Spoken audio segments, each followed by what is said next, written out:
So, without further ado, I'm really pleased to welcome Alex Boland, Director ANZ Operations at COPC, to share the inaugural report as our new research partner. And the report is about consumer CX insights. What do customers really want? But I want to tell you a little bit about Alex before he starts, if that's okay. Alex specialises in consulting, auditing and training to improve revenue, reduce costs and increase customer satisfaction. He works with operations that support the customer experience and have experience with inbound and outbound back office, face-to-face, web chat and social media. He's passionate about driving customer experience, service improvement, Lean Six Sigma, vendor selection and data-driven operational management. He has over 10 years experience in the CX industry, partnering with clients across multiple industries and channels, both locally and internationally. Welcome, Alex, and over to you. Thank you, Fiona. That was a unexpected introduction. Very detailed. I appreciate it. Hello, everyone. Welcome to today. I'm going to take you, as Fiona said, through the insights for the 2020 Consumer CX. I am going to click through. I'm going to try to click through the slides. Hold on a moment, as I seem to be not finding. Oh, here it is. All I needed to do was listen to the instructions, apparently, and then I can see the down arrow. So Jess, I'm sure you're listening in the background.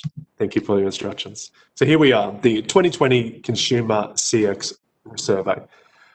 This is really a survey to understand Australians and the voice of Australians as they are engaging with organisations.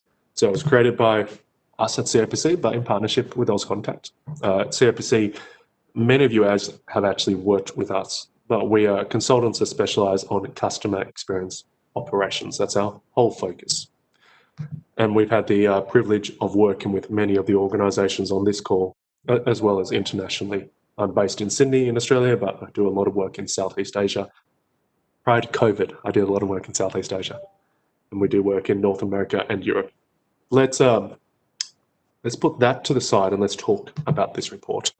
So as Fiona said, this report is to understand the voice of consumers, specifically the voice of Australian consumers. So what are their expectations as they engage with your organisations? What are their expectations about the organisations before they engage? So we asked Australians about their experiences. You can see on the left-hand side the demographics, so people above the age of 18. So it's 18 all the way to above 60. And part of the questions were just in general about organisations, and part of them were about a recent interaction. So have you recently engaged? And of the ones that recently engaged with a business, 82% of them listed one of those 7 industries as what they've engaged with. So you can think that these are probably the high volume industries. So telcos, banking, utilities, insurance, government, and then airlines and consumer electronics. And the themes of the questions really fell into one of 4 categories. Firstly, around CX strategy. So CX strategy, things like about the importance of operations, things around the outcomes. What do customers even do after a negative experience? And thinking about how we position ourselves to meet our customers' expectations. Secondly, service journeys. So essentially, customers use multiple channels to resolve their issues most of the time, and they flow freely between different channels. So we really wanted to drill on that to understand the true drivers of their experience. But then we also focused on specific channels. So channels as in, what channels are the most successful? If a customer calls you versus emails you, which one are they more likely to be satisfied with? What is their preference? Has their preference changed over time? What's the role of self-service in that mix? And that final piece fell under digital assisted technology, which is really what we mean by that is when you're not dealing with a person, you're dealing with a tool, a system to resolve your issues, whether that be like a chatbot or whether that is like self-service in an IVR. So with that out of the way, just you can summarize it as saying, what do Australians want? What do they want as they engage with organisations? And we were linking their experiences to key customer experience metrics. And I'll define what they are here because I'll circle back and use these metrics later on. So the three most common customer experience metrics that organisations use are Net Promoter Score, so how likely are you to recommend an organisation to a friend or colleague, and that's on a 0 to 10 scale. Then there's customer satisfaction, perhaps still the most common metric. So how satisfied are you with the bank, the airline? That's on a Likert scale. So that's where there is a description beside each number. So very dissatisfied is 1, very satisfied is 5. And it helps customers to be calibrated using that approach. And then finally, customer satisfaction score, or CES, which is increasingly gaining traction and people are using it more and more. It's also one of the newer measurements, so it may be something you're less familiar with. And the question is down there at the bottom with the person balancing dinner plates. So thinking about your overall dealings with the organisation, in this case with a bank, to what extent do you agree or disagree with the following statement? This organisation makes it easy for me to handle my issues. And that's on an agreement scale, from strongly disagree to strongly agree on a 7-point scale. I just want to align us on those because later on I'll circle back and we'll talk about the performance of some of these metrics when we looked at interactions. So the first question or I want to answer is kind of a litmus test. Like, what is the role of operations? How important are our customer experience operations, our contact centres? So you ask the question, how important is your experience? So this is to consumers in Australia. How important is your experience with an organisation's customer service department in shaping your opinion of that organisation? So to turn that into an industry question, is what we do, does it matter? Does it add value to customers? On the right-hand side, that big green circle, 91% of customers say it's important or very important in shaping their opinions. And on the left-hand side, when we look at it by age group, all age groups agree it's important or very important. A very significant proportion across age groups say the customer service department is important or very important in shaping the opinions of the organisation. The bars, though, the different bars, I have a dark blue and a lighter blue there. And that's broken up based on whether they have had a recent interaction. So in the past 3 months, have they actually interacted with an organisation? And if they have not interacted, they view it as still important. The customer service departments are still important, but less important than if they had interacted. Actually, if they had an interaction in the last 3 months, on average, it was a 10% increase in the proportion of people that felt the customer support departments are more important. So if you've recently interacted, you think it's more important, but everyone across Australia thinks customer service departments are really important in shaping the opinion of the organisation. But let's kind of drill into this. How many people actually engage with the customer service department? So we asked in the last 3 months, have you engaged? And that's on the left-hand side. So 62% of customers, so that's almost 2 out of 3 Australians, adults of the age of 18, roughly 2/3 of Australian adults, so that they've had a recent interaction. They've had a recent experience. So lots of people in the public engage with customer service departments regularly. But we asked the follow-up question, and this, from an insight and from a strategy point of view, I think this is quite a powerful point, so I'm going to labour this a little bit. We asked the question, did you attempt to find the answer yourself before contacting the organisation? So there's a word online. So did you try self-service, essentially? Did you try to find the answer yourself online before contacting? We break it down by inquiry type here, and you can see there's a range. It does vary based on inquiry type. It also varies based on industry. But a tremendous proportion of customers that had an interaction in the last 3 months said that they tried to fix it themselves online. So across the group, it's a little bit above 80%. So think about that. Think about the last busy day that you have, maybe last Monday. 4 out of 5, on average, it depends on your inquiry types, it depends on your industry, but 4 out of 5 of those customers potentially actually tried to self-serve online and weren't able to, and then they contacted you. So if you care about cost, if you care about customer experience, that should be a massive opportunity coming up in your minds as you think through that. We saw some industries had a higher proportion. I think it was telcos were right up there with proportion of people trying to self-serve, and then government down towards the bottom. But still, over half of customers saying that they've attempted a self-service.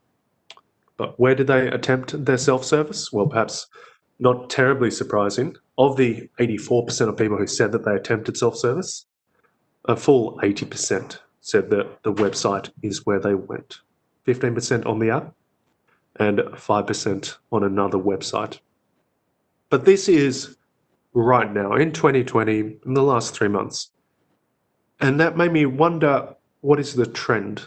So we've agreed to do this report for multiple years, and I'll trend it over time so you can see in 2021 and 2022 what it looks like.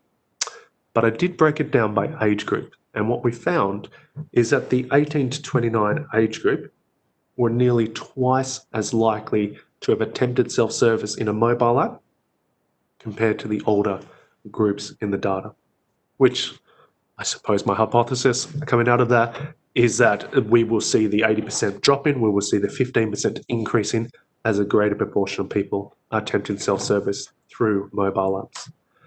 Again, though, this did vary quite a lot by industry.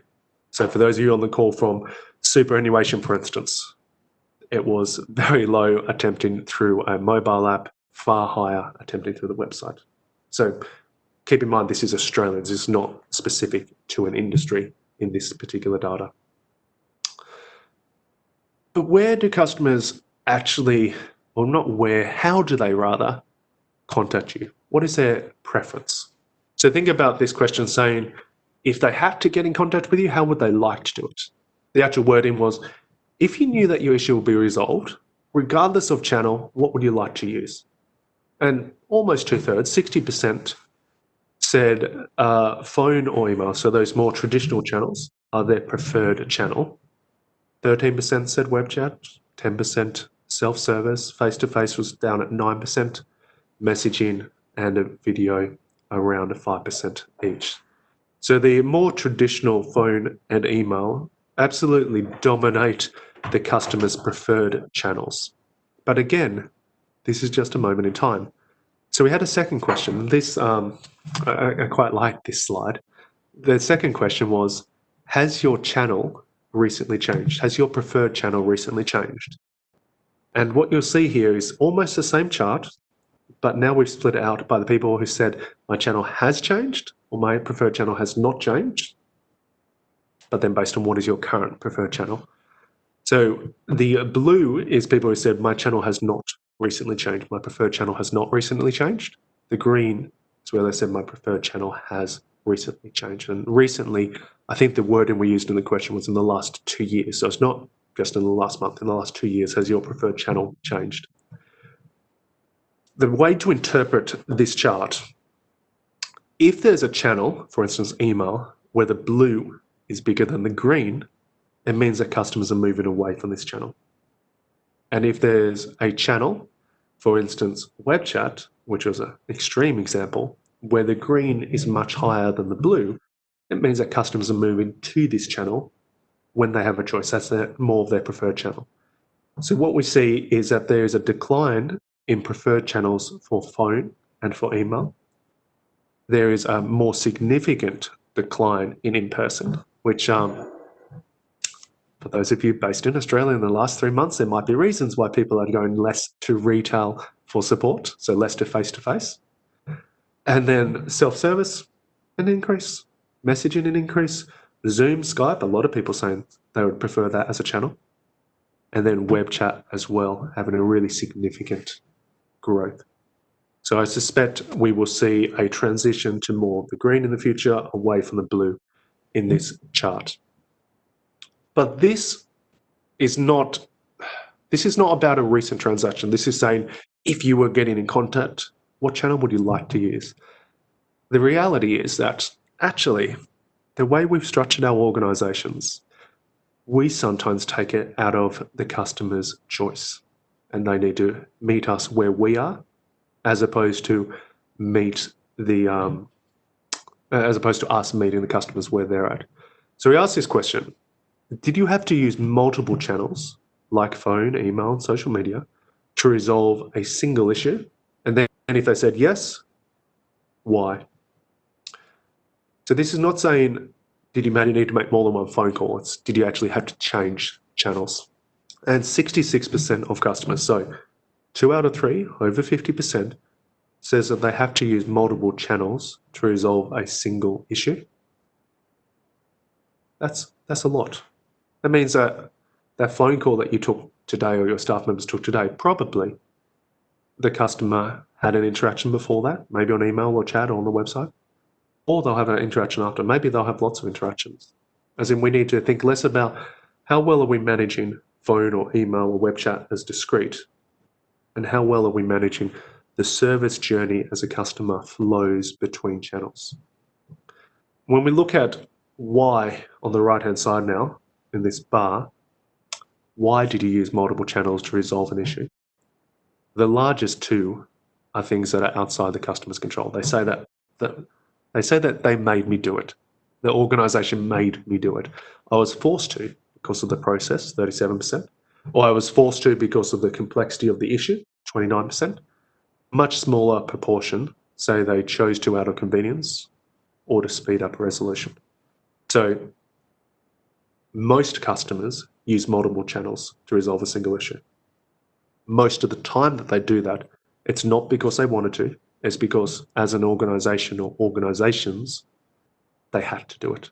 We force them to do it if we think us, as the industry, force them to do it.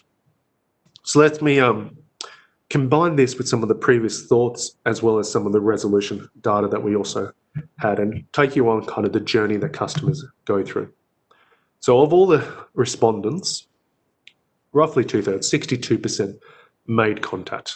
So in the last 3 months, they've had an interaction. 84% of those, so this is now the third, I'm going to continue to work from left to right here, 84% attempted self-service. So 4 out of 5 attempted self-service before making that contact. Once they made contact, 36% said that they were resolved on their first attempt. Only 36%, so only a little bit more than 1 in 3 said it was actually resolved first attempt, which for those of you who track FCR, and I suspect that's at least half of us on this call will track first contact resolution, I suspect that number seems lower than your organization. And you need to keep in mind this is based on the customer's perspective, and they may see first attempt being as that first phone call to one department and then I was transferred to a second department. Or they may see it as I went to your website and I tried self-service before I called you. So they're saying, anyway, 36% of the time was resolved first time. If we go to the second attempt, so those unresolved made second contact, 26% that were resolved said that was resolved on the second attempt. Then it drops down to 11% on their third. And then actually 10% of customers are saying, I was resolved, but it took me 4 or more attempts to get my issue resolved. It's a lot. And then the remaining said, actually, my issue is still outstanding. It's still unresolved. So that's 17%, almost 1 in 5 people who had an interaction said my interaction is still open. It's still unresolved. They haven't been able to resolve it to date. The reason I bring this up is not just to say that perhaps as an industry we're not fantastic at helping customers first time on the channel of their choice, but there's also a cost implication here. Like if we were able to fix everything first time, there'll be a lot less of everything to deal with. Customers wouldn't call or email and follow up repeatedly. And even if we're able to fix it first time, well, the step before that is there's a lot of opportunity to stop customers even contacting us because we make self-service better.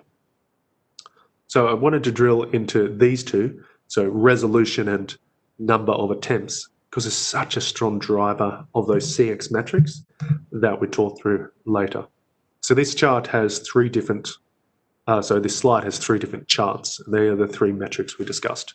So customer effort score, net promoter score in the middle, and customer satisfaction. You can see that each of these 3 charts have 5 bars, and the x-axis, the horizontal axis for each of them is the same. So it's the left-hand side of each bar, of each chart rather, is where it was FCR, resolved on first attempt.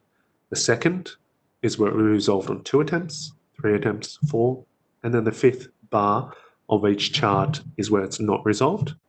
So we're looking at, if we look at the left-hand chart, customer effort score on average is 6. This is the average, higher is better, is 6 when it's FCR. And that drops down and then down and down as more and more interactions are required until finally it's down at 3 when we haven't resolved it. The higher is better, so when it's at 3, it's saying customers are strongly disagreeing that it's easy to deal with the organisation. For Net Promoter Score, when it was resolved first time, the NPS was 8%, or +8 as we talk about in NPS. Then 6 on second attempt, then from +6 to -32 on the third attempt, -45 on the fourth attempt, and then for that 10 to 20% that's not resolved, -74 NPS.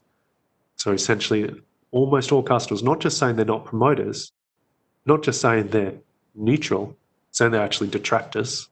So a tremendous amount of detractors when we don't fix it. And then customer satisfaction, a similar relationship.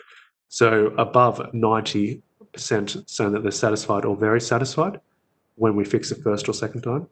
And then the drop off on resolved after 3, and then it almost halves after 4, or not resolved, it drops to 14%. So almost 1 in 10 customers are saying that they're still satisfied when we haven't fixed it, but that means obviously more than 85% are saying that they are not satisfied if the issue is not resolved. And I bring up this slide not to get you to look at the numbers and to compare yourself as an absolute score, but really to show the link between multiple attempts as well as resolution and these CX metrics. There is a really clear link between how well we help customers. So how much do we help them, resolve their issue, and how well we do that quickly, on the first attempt, and our CX measurements. I would say the biggest driver of customer experience across all of these metrics is our ability to really help, to be there for our customers. In that point, being there for our customers, what that means, partly is fixing it, but that's not the only thing. There's other drivers. So we also asked a follow-up question. What should organisations do differently to help customers avoid having a contact? So from the customer's point of view, and this was asked to all customers regardless whether they'd had an interaction or not, but what should organisations, what should businesses do differently to avoid you needing to contact them? And 60% of respondents believe that the quality of the products or the quality of the services, so what the organisations sell, is the biggest contact avoidance opportunity. More proactive solutions, better self-service, better policies or processes, far smaller proportion. And if we put on our CSR, our agent hat, or our team leader, or even ops manager hat, based on this chart, a significant amount of what matters to customers in terms of at least contact avoidance is outside our direct control. So we need to think about the implication. And I have a couple of takeaway points and one that will come back to this on the next slide. So let me take you through those now. And so the data, we've collected the data for all of the report, but the report is not published yet. It'll be published and available through Auscontact. These are just the high level, so there's a lot more deeper data to delve into on that. But let me take you through some of the takeaways just from this presentation, and then you can see all of the data, the takeaways in the full report as well. So firstly, one of the key findings is a tremendous proportion of customers that attempt online self-service. So most customers. Actually, if you just say most customers try self-service before contacting, you're underplaying the significance. 80%, 4 out of 5 customers, the vast majority of customers attempt a self-service before contacting you, which means that if you care about the customer experience, if you care about the cost of running an organization, we really need to optimize our online presence to reduce customer effort and operation cost. You can potentially see this as a failure of our online presence. If 80% of people go to our website and then still need to contact us, then maybe our website is not really set up for support. Second point is that when they do contact us, the reality is most customers don't get just to use a channel of their preference. Most of them, 2 in 3 customers, have to use multiple channels to resolve a single issue. They have to move between potentially sending an email and then going into a store or making a phone call. They need to move between channels. And too many organizations are still managing discrete channels. They're still saying, oh, what's our FCR for our phone calls? AHT for our phone calls, our service level, our abandonment rate. What is our email response time, or whatever it might be? We typically are managing channels, not journeys. And as an industry, we need to shift away and move to that more mature approach of service journey management, where you're managing the journeys of customers as they move across channels. Third point around those CX metrics is that Net Promoter Score, it does show a really strong link to resolution and number of contacts, but it's really no better than customer effort score, customer satisfaction. So I think we need to spend less time discussing the perfect metrics for our business and more time doing something that improves customer experience. And then the final one was around the opportunities. And from the voice of the customer, the biggest opportunities are beyond the scope of frontline teams. They are things around products or services. They're the biggest opportunities so that customers don't have to contact us. So we need to look less at agents, look less at coaching and feedback, look more at the process level. And our contact centers, our frontline staff, should play an active role in listening to customers, to being a listening post for the business, to understand what is failing and providing that insight to the organization at large, not just the contact center, the entire organization, so we can improve the customer experience. So there's a bunch of ways you can use this data, but this slide gives you just some thoughts around how COPC regularly helps by doing consulting or training or optimization or auditing and benchmarking and certification. But it's really important, I think, that you understand not just how your business performs, but how do you perform relative to the industry and where the opportunities are. Because this report definitely indicates there's a lot of opportunities, and this is just in the highlight report, not the full report that will be available through Auscontact later on. So thank you for letting me share, Fiona. I appreciate it. Thanks so much, Alex. And what a great teaser in terms of what's going to be available to members in the richness of data that you've already shared today. So if anyone's interested, please express your interest by emailing auscontact@auscontact.com.au. Thank you once again, Alex, and thank you to COPC. And we're so pleased you're on board as our research partner. Really looking forward to the new reports that we're going to be seeing coming through.